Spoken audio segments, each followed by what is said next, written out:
fé no momento de muito desafio. São duas pontas. Por que você acha que... Eu não sei, é uma percepção particular minha, tá? Que são curvas onde muita gente se encontra. Muita gente se encontra e fala assim, puta, é verdade, eu peço pra cacete, cara. Só peço. E a tua visão disso? Quanto é legal, não é legal, pedir demais, não pedir? Qual que é o... Às vezes, sabe, qual que é o ponto limite de... Eu acho que a sua relação com Deus é baseada nas experiências que você teve. Tá. Então, quem não teve nenhuma experiência com Deus ainda vai pedir coisa até sem noção. O próprio livro do apóstolo Tiago, capítulo 4, diz: pedis e não recebeis, porque pedis mal, para gastardes com os vossos próprios prazeres. Uau. Então, Nossa, repete, cara, achei incrível. Tiago, capítulo 4, tá. Diz assim: pedis e não recebeis, porque pedis mal, para gastardes com os vossos próprios prazeres. Então, o cara chega para Deus e fala assim: Deus, eu tô querendo muito uma Ferrari, sabe? Eu tô querendo me levantar nessa vida. Eu falo, cara, por que eu vou dar uma Ferrari pra esse cara? Não tem sentido, sabe? E tem gente pedindo aquilo que quer para Deus, que é como se fosse pedir uma Ferrari. Não tem sentido para Deus. Eu falo, não tem sentido eu te dar isso. E tem gente que tá pedindo algo pelo outro, às vezes. É pedir e é legal isso, né? Tem gente que acha que Deus é seu servo, que Deus vai atender tudo. E, na verdade, Deus dá conforme a sua vontade. Então, antes de você se tornar um perito em pedir, entenda qual é a vontade de Deus. Que é muito mais fácil você encaixar o teu pedido com aquilo que Ele quer. Vou dar um exemplo. Tem uma oração, uma pregação minha no YouTube chamada Oração Inteligente. Tem quase 3 milhões de views no YouTube, só essa pregação. Tá. E eu explico o seguinte: por que oração inteligente? Porque tinha uma mulher em Israel chamada Ana, que era, quando não pode ter filho, estéril. Era estéril. Tá. E o sonho dela era ter um filho, e ela não conseguia ter filhos. E naquela época podia ter mais de uma esposa. O marido dela, Eucana, tinha uma outra esposa chamada Penina, que tinha filhos e ficava caçoando dela. Então, todo ano ela subia no lugar onde era feita a adoração, que na época não tinha Jerusalém, e ela estava em formação, esse processo de Jerusalém e tal, e ela sacrificava ao Senhor e pedia um filho.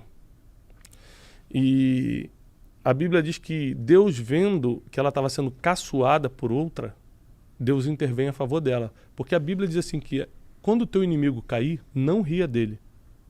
Porque Deus pode ver isso e ter misericórdia do inimigo.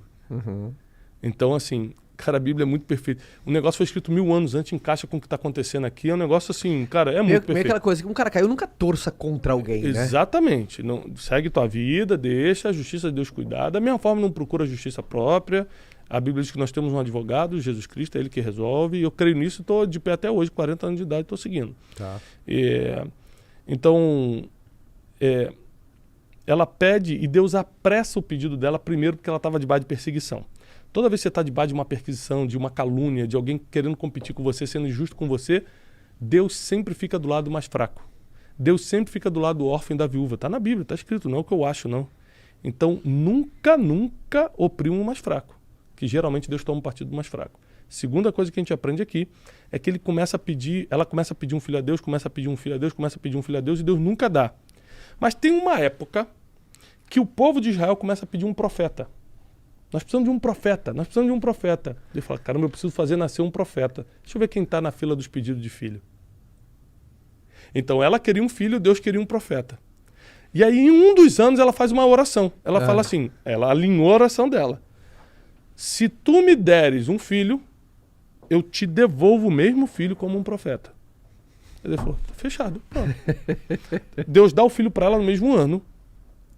Tira a vergonha dela, porque acaba aquela perseguição, a outra para de caçoar, não sei o que, papá. E ela pega Samuel, nasce o famoso profeta Samuel, daí vem o famoso profeta Samuel, que foi o profeta que ungiu Davi a rei, pai de Salomão. E ela devolve ele no templo e fala assim, ó, tá aqui meu filho. Quando ele desmamou, ela levou no templo e falou, tá aqui, eu devolvo. Aí a Bíblia diz, e Ana volta para casa e tem muitos outros filhos e filhas. Então, é uma história assim que mexe muito com a minha fé, porque é você alinhar a sua oração com a vontade de Deus. Aí as coisas acontecem. Se eu pedir coisa que não tem nada a ver, eu falo, tá doido. É a mesma coisa, eu tenho 4 filhos. Meu filho José chegar, pai, você me ama? Claro, filho, te amo. Me dá uma Lamborghini? Não tem sentido nenhum esse pedido. Não tem sentido, você não tem idade, você não tem carteira.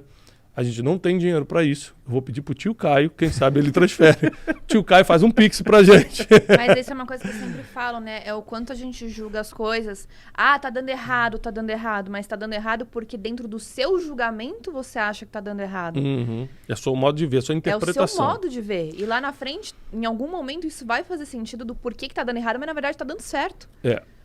Isso tem a ver com uma frase que eu coloquei num dos meus últimos livros. Agora eu coloquei o seguinte: o que você chama de problema, Deus chama de treinamento.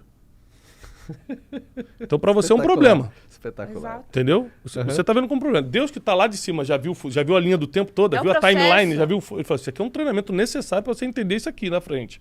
Só que você não consegue chegar lá na frente, então você acha que é só um problema. E não é um treinamento. É muito bom viver assim, com essa linha. Não facilita o encarar de cada coisa? Não, facilita muito. A gente acabou, por exemplo, de perder uma amiga muito querida, morreu. Ataque do coração do nada, nova. Buf. Chegou lá no enterro, aquele clima normal de enterro, o pessoal chorando e tal, mas não tinha ninguém depressivo, não tinha ninguém angustiado. Por quê? Todo mundo ali tinha a mesma fé. A fé em Cristo faz você enxergar a vida mais leve. Tá. Primeiro que é a única fé que te dá esperança para tudo. A Bíblia diz em Romanos: nenhuma condenação há para que estão em Cristo Jesus. Então o cara está oprimido por causa do passado que ele teve. A mulher acha que nunca mais será perdoada por causa da vida que levou lá no passado. E Jesus fala: não, em mim todo mundo é nova criatura, eu deleto o teu passado. Eu deleto o teu passado e escrevo o teu futuro. Aí dá esperança. Morte. Essa terra aqui não é o fim, é só o começo. Então você morre, você começa uma nova vida e eterna agora. Então, não existe nada, nenhum problema que você me traga que o evangelho não ofereça uma esperança. E leve. Leve, tranquilo. Como que você estuda a Bíblia? Você um, dois, três e abre não, ali. Não.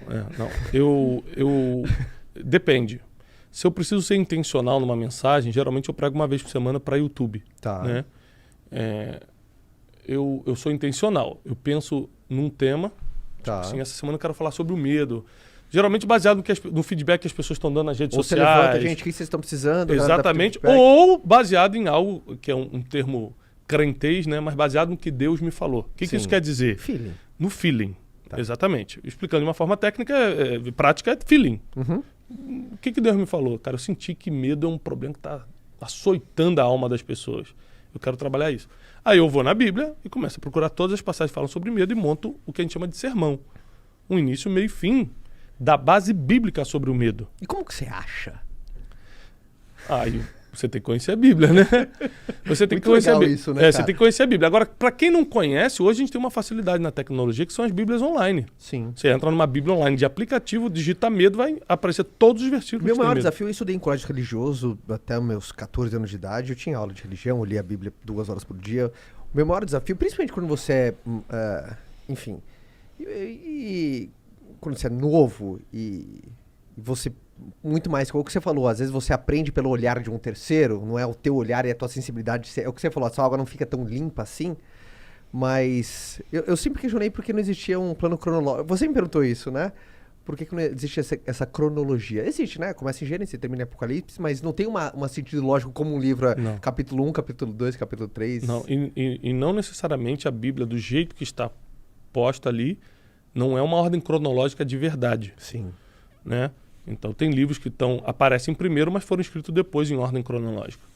É por isso que você precisa estar debaixo de uma orientação. Uma coisa que eu estou fazendo muito no Café com Destino pela manhã é orientando as pessoas a como ler a Bíblia. Isso é muito legal, cara. Porque desde os nossos amigos, né? Pô, Thiago Nigro, outros amigos já chegaram para mim, cara, me ensina a ler a Bíblia. E você falou pro Nigrão, falou assim, Negro, você sabia que a palavra mais dita na Bíblia é dinheiro? Eu lembro que quando você disse mudou a vida dele, cara.